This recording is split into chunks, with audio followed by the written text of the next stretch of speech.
This is Catching Exceptions, and today I'm going to introduce you to the Maven of Milwaukee podcast, Derek Dysart.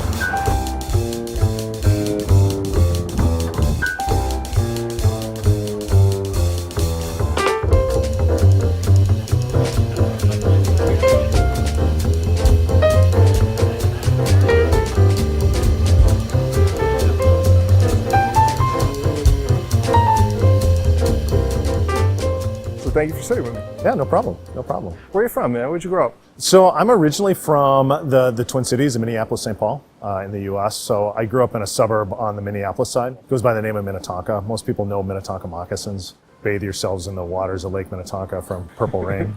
So what actually got you started programming? What was it?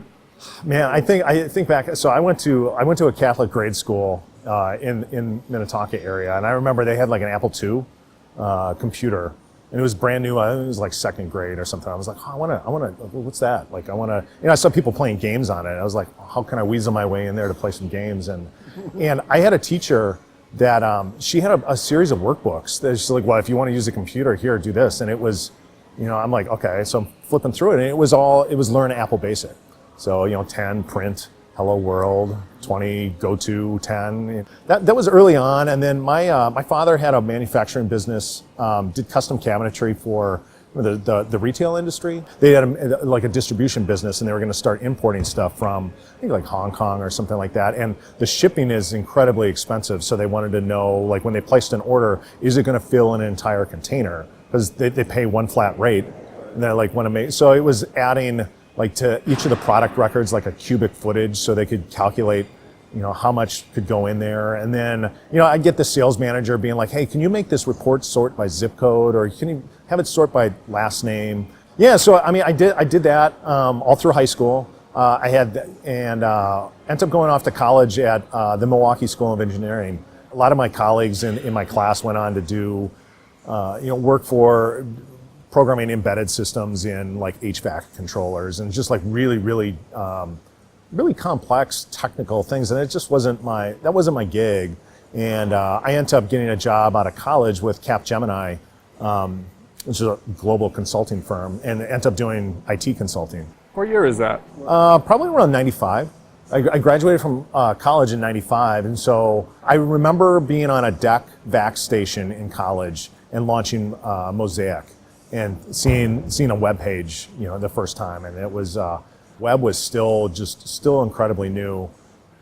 Capgemini was a great organization to work for because they invested so much in their consultants, but it was like soft consulting skills in terms of, you're a tech person, but you have to interface with business people, and how can you speak with them and communicate their language, or how to be a consultant. Obviously, you have your own podcast. Yeah. So being able to communicate and speak about any given topic with people is important to you.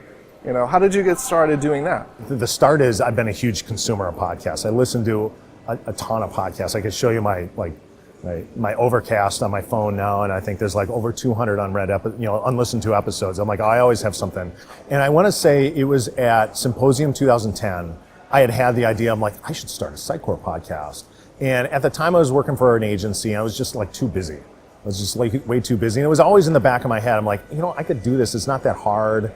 I never did it. It wasn't until probably like 2016, I decided like, you know what, I'm going to do this. And just like rip the Band-Aid off. And like, I reached out to a couple people, and I'd like to do the podcast. It's almost like this, right? Two people trying to make it conversational. Yeah. Of like, you kind of you're sitting at the bar with a couple folks talking about Sitecore again. So it scratches that itch of kind of giving back to the community in that form, as opposed to, a bunch of blog posts that I like it too, because like when I come to these conferences, like for me, most of it is really being able to sit down and talk to people. Right. And it was an extension of like, I was already doing that, and I was like, it would be really cool is if I filmed it and other people got to see it and experience like kind of like, some of the stuff you get to do there, because not everybody comes. That's been one kind of benefit, the selfish benefit of the podcast is I've talked to more people in the community, especially, and it just kind of timing wise, it always works to talk to the Europeans, because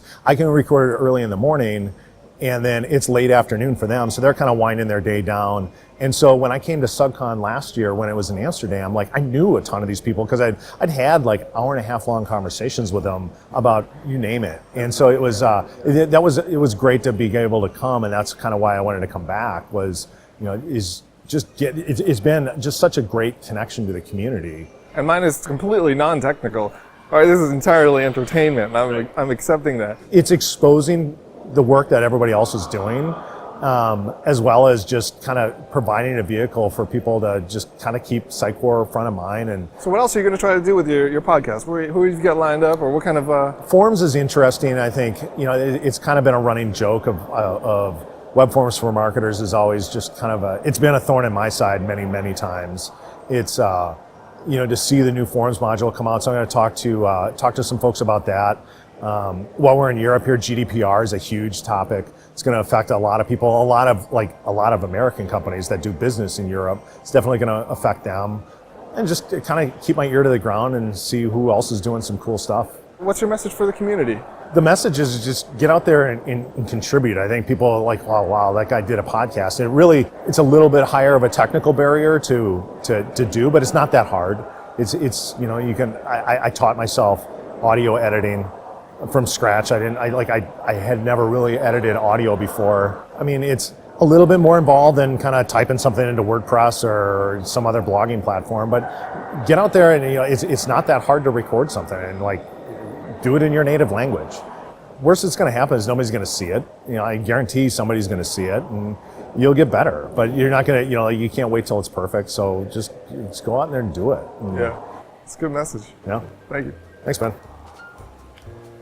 So that was Catching Exceptions, and you just met Derek Dysart, a Sitecore Architect at DJ Dysart Productions. Next time you see me, we're going to be getting to know somebody else. Till then, hang loose.